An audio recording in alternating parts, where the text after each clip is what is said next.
Okay, here's the third step to good communication. And this is so important. Read the effect you're having. When you communicate, see, that's just major.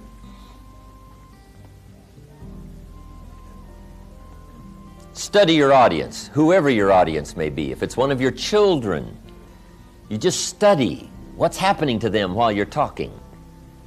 Right? Look in their eyes, look in their face. Analyze what's going on between you and whoever you're talking to, another person. Whether it's a business conversation or a social conversation, you've got to be keenly aware of what's happening to whoever you're communicating with. Now, a real challenge is communicating with an audience. We had about 1,200 people the other night in Orange County, right?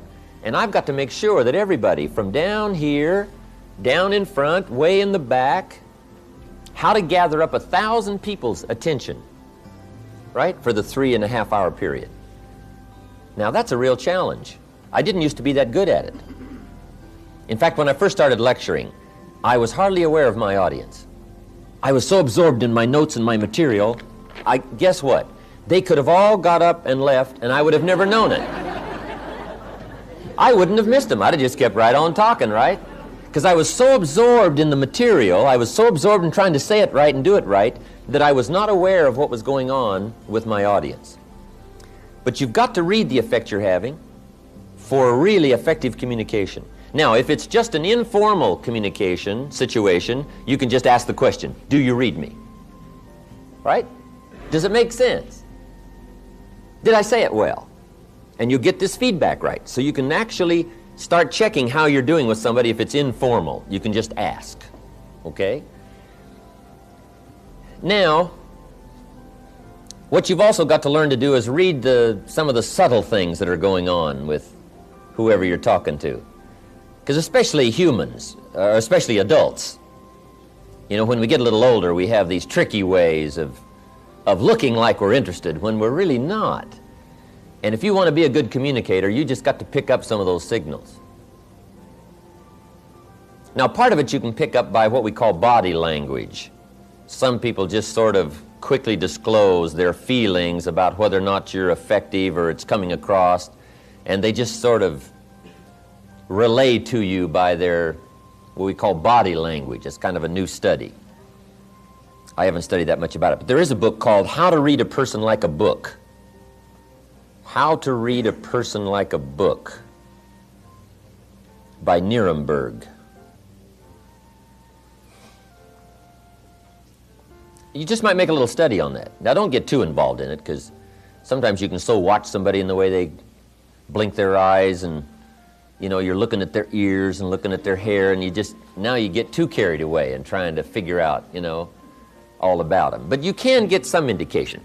But here's what'll play you good no matter what. It's called just pure common sense. You just look at somebody, you can kind of tell. If somebody just folds their arms and they tuck their head down like this, sure enough, you've probably got some more selling to do. I mean, you've got to pour it on, or maybe you should change the subject, or maybe you should quit, right? You just kind of analyze, you know, what's going on here, right? Some things are just fairly obvious. You know, if a guy's leaning toward the door like this, it's probably a sign, right? I mean, you say, oh, I got it, right? It's clear. I've got a good word for the common sense approach, and it goes like this. Let the obvious be your best teacher. Whatever you do, don't ignore the obvious. You know, sometimes we say, oh, it couldn't be. Yes, it probably is.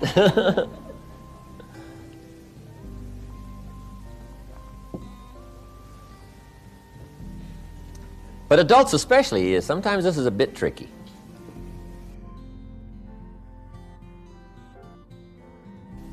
People smile, nod their head like this, and they got you shut off, and you just don't know. Okay. Because in good communication, you cannot mistake courtesy for interest. Sometimes people will be courteous, but that doesn't mean they're interested.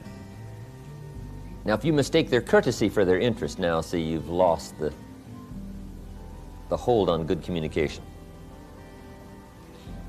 Also, you can also develop a sense of picking up signals.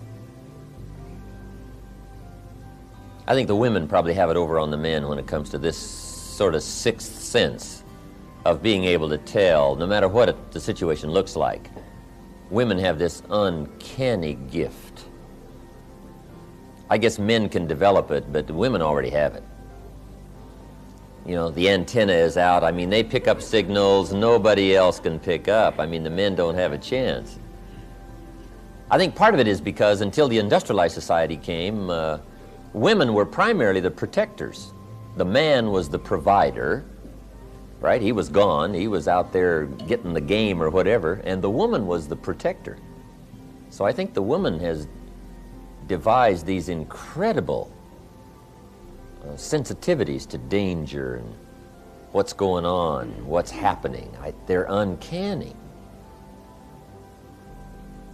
Even the Bible says there's sheep and there's the shepherd, and then there's the wolves. That's what it says.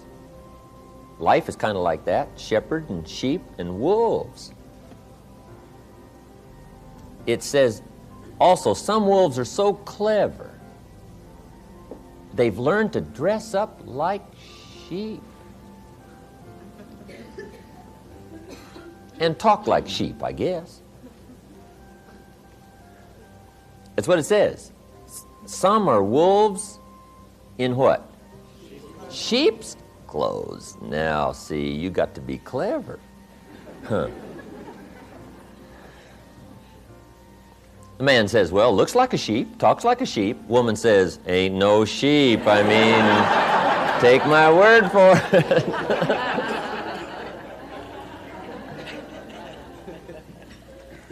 But that's that long developed instinct, I guess, right?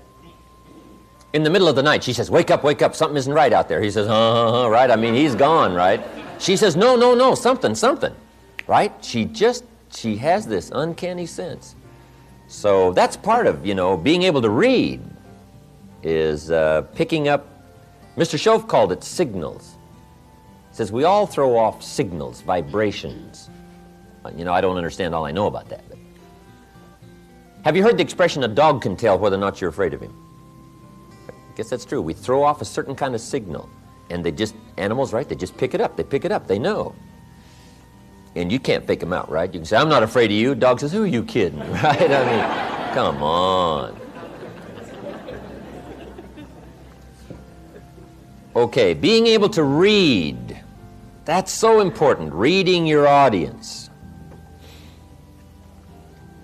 How you're doing.